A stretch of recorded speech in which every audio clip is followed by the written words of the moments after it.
Bonjour, bonsoir, c'est Zach. On se retrouve tous les jours pendant les Jeux Olympiques de Milan-Cortina. Je vous fais un récapitulatif des performances françaises du jour ainsi que les moments forts. C'est le récap de Zach et ça commence tout de suite.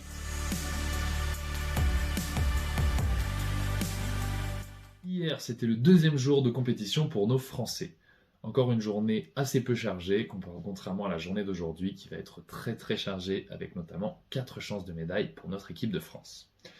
Hier, on a quand même pu assister au grand retour du champion olympique en titre, Guillaume Cizeron, qui ne patine plus avec Gabriela Papadakis, mais qui a une nouvelle partenaire, Laurence Fournier-Baudry. Ils ont patiné pour l'épreuve de danse rythmique sur glace par équipe et ont réalisé une très belle performance en se classant à la 2e place. Ils ont fait d'ailleurs leur meilleure performance de la saison. Ils offrent donc 9 points à l'équipe de France qui commence très bien cette compétition. Dans la deuxième partie de l'épreuve, le patinage en couple court, le couple Kovalev nous a offert une belle performance avec une petite faute qui offrira la 7e place à la France.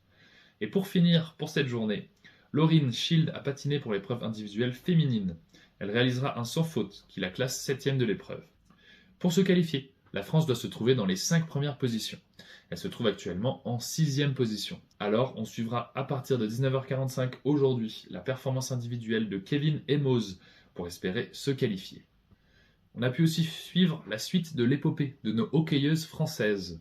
Elles retrouvaient cette fois le Japon après leur défaite avant-hier contre l'Italie. Le match fut beaucoup plus serré, les Françaises ont vraiment poussé jusqu'au bout, mais malheureusement, le Japon prendra la tête de la rencontre 4 minutes avant la fin et marquera même le break. Les Françaises auront le temps de remettre un but avant la fin du temps, malheureusement cela ne permettra pas de gagner le match. Victoire donc 3-2 du Japon, qui enfonce un peu plus notre belle équipe dans le classement. Rien n'est perdu pour nos joueuses, mais il reste encore 2 matchs à jouer et cela va être très compliqué de se qualifier. Pour le programme de la journée, qui est donc beaucoup plus chargé comme je l'ai dit, on commence à 10h30 avec le ski acrobatique en slopestyle et la première participation au jeu pour Kim Dumont-Zanella. Première chance de médaille ensuite pour nos 4 Français qui s'élanceront sur la piste pour l'épreuve de descente en ski alpin. Deuxième chance de médaille, cette fois en début d'après-midi, à partir de 13h pour la première épreuve de ski de fond, le skiathlon 10+10 féminin. À nouveau du slopestyle en ski cet après-midi, mais cette fois chez les hommes, à partir de 14h.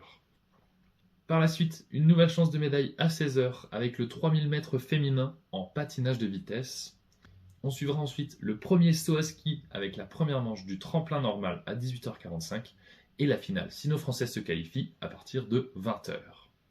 On terminera la journée enfin avec l'épreuve par équipe de patinage artistique à 19h45 et potentiellement le début de la phase finale à 22h05 si l'équipe de France est qualifiée.